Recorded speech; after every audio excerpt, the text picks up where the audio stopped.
Hello viewers, आज हम लोग इस लेक्चर में समझेंगे सेक्शन 201 ऑफ आईपीसी को, प्लस इससे जुड़ा क्या लीगल प्रोविजन है वो भी देखेंगे और क्या पनिशमेंट्स हैं या क्या एग्जांपल्स हैं इससे जुड़े वो भी हम लोग देखेंगे। तो डायरेक्टली मूव करते हैं इसके लीगल प्रोविजन के ऊपर। अब लीगल प्रोविजन इसका जब हम लोग देखते हैं तो वो कहता है कि अगर कोई पर्सन है, वो जान रहा है, उसको नॉलेज है, नोइंग या हैविंग रीजन टू बिलीव, उसके पास रीजन टू बिलीव भी है। अब वो क्या बिलीव कर रहा है या क्या किस चीज की उसे नॉलेज है कि कोई ना कोई पर्सन है, उसने एक ऑफेंस कमिट किया है, उसको ये चीज पता है। अब वो जब कोई ऑफेंस हो गया तो उससे जुड़े कुछ ना कुछ एविडेंसेस भी होंगे। तो अब वो क्या कर रहा है, जानबूझ के, मतलब उसे पता है, उसे पता होने के बाद भी वो उन एविडेंसेस को, मतलब जो उस ऑफेंस से जुड़े हुए हैं उनको डिसअपियर कर रहा है। या अगर कोई इंफॉर्मेशन पूछी जा रही है उस ऑफेंस से जुड़ी हुई तो वो फॉल्स इंफॉर्मेशन दे रहा है उस केस में। अब ऐसा करने के पीछे का उसका पर्पस ये है कि वो ऑफेंडर को लीगल पनिशमेंट पाने से बचा सके, कि मतलब उस ऑफेंस की जो लॉ में सजा दी गई है, पनिशमेंट दी गई है, उससे वो उनको बचा सके। अब इससे जुड़ा हम लोग एग्जाम्पल देखते हैं। एग्जाम्पल में ये है कि मान लीजिए एक पर्सन है ए और एक पर्सन है बी। ए क्या करते हैं, बी के अगेंस्ट कोई ऑफेंस कमिट करते हैं। अब ऑफेंस क्या हो सकता है, ऑफेंस कुछ भी हो सकता है, थेफ्ट किया, रॉबरी की, या मर्डर किया, या डकैती, कुछ भी कमिट करते हैं बी के अगेंस्ट। तो ऐसे केस में बी जो है हो जाएंगे विक्टिम और ए हो जाएंगे ऑफेंडर। जब ए ऑफेंडर, अब यहां पे एंट्री होगी सी की। सी अब आ गए, सी को पता है कि ए जो है क्या है, ए ने अपराध किया हुआ है। तो ये जानबूझ के, सब जानते हुए क्या कर रहे हैं, उससे जुड़े, उस ऑफेंस जुड़े हुए एविडेंसेस को डिसअपियर कर दे रहे हैं, कहीं छुपा दे रहे हैं या मिटा दे रहे हैं। तो ऐसा कुछ कर रहे हैं, उस एविडेंसेस को छुपाने में हेल्प कर रहे हैं। दूसरी चीज, जब उनसे कुछ पूछा जा रहा है तो वहां पे वो फॉल्स इंफॉर्मेशन दे रहे हैं। तो ऐसे केस में होगा क्या, सी जो है सेक्शन 201 ऑफ आईपीसी में ऑफेंडर हो जाएगा, ऑफेंडर बन जाएगा। अब जैसे एग्जांपल देखते हैं, ए ने मान लीजिए बी का मर्डर किया। ए क्या हुए, ऑफेंडर।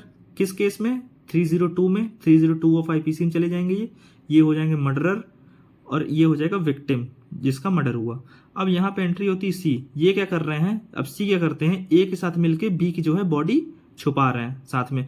तो ये कर रहे हैं, एविडेंस को डिसअपियर कर रहे हैं। तो ऐसे केस में ए तो जाएंगे मर्डर के लिए, मगर सी जाएंगे सेक्शन 201 में, किस लिए, एविडेंसेस को डिसअपियर करने के लिए। सब चीजें जानने के बाद कि ए ने ऑफेंस किया हुआ है, ये सब चीजें जानने के बाद सी क्या कर रहे थे, हेल्प कर रहे थे एविडेंसेस को डिसअपियर करने में। तो ऐसे केस में सी जो है ऑफेंड हो जाएगा 201 का। अब देखते हैं कि सी को पनिशमेंट क्या क्या मिलेगी। अब जैसे पनिशमेंट के केस में, अगर मान लीजिए जिसने अपराध किया, जैसे अगर पिछला एग्जांपल देखें तो उसमें जो ए था, जो ऑफेंस का, जिसने ऑफेंस कमिट किया था, तो वो अगर ऐसा ऑफेंस करता है जिसकी सजा जो है डेथ सेंटेंस हो सकती है, डेथ सेंटेंस, जैसे मान लीजिए मर्डर कर दिया और मर्डर की सजा जो है डेथ सेंटेंस हो सकती है। तो और ऐसे केस में क्या कर रहा है, सी जो है इनकी हेल्प कर रहा था ए की। तो ऐसे केस में सी को सजा कितनी मिल सकती है, अप टू 7 ईयर, मतलब 7 साल तक की जेल हो सकती है, या तो नहीं, साथ में फाइन भी उसको देना पड़ेगा। दूसरा केस ऐसा बनता है कि ऐसे केस में वो जो है वो ये चीजें कर रहा है कि मतलब डिसअपियर कर रहा है एविडेंसेस को या फॉल्स इंफॉर्मेशन दे रहा है। वो केस कौन सा है कि जहां पे जो अपराध हुआ है उसकी सजा हो सकती है लाइफ इम्प्रिजनमेंट या अप टू 10 ईयर। तो ऐसे केस में जो सी होता, तो सी को सजा मिले कितनी, 3 साल तक की, प्लस फाइन भी देना पड़ेगा। अब केस ऐसा बनता है जहां पे सजा होती है उस ऑफेंस की 10 साल से कम।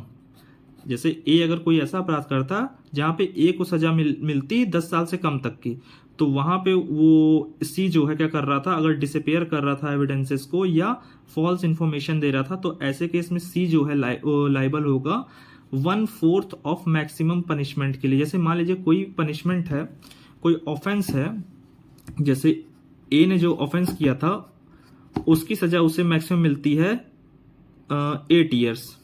तो 8 ईयर्स हो गई, लेस देन 10 ईयर हो गई है। तो यहां पे इसको जो सी था, इसको पनिशमेंट कितनी मिल सकती है, 8/4, मतलब यहां पे 2 साल तक की सजा सी को मिल सकती है मैक्सिमम पनिशमेंट की, अगर मैक्सिमम पनिशमेंट 8 ईयर थी तो। दूसरी चीज, यहां पे उसको फाइन भी देना पड़ सकता है या दोनों से भी पनिश किया जा सकता है, मतलब up to 1/4 of maximum punishment और फाइन और बोथ। तो तीनों केस किसी से भी लाइबल हो सकता है, पनिश किया जा सकता है। तो इस लेक्चर में इतनी चीज़ें थी, बाकी की चीज़ें हम लोग अगले लेक्चर में देखेंगे।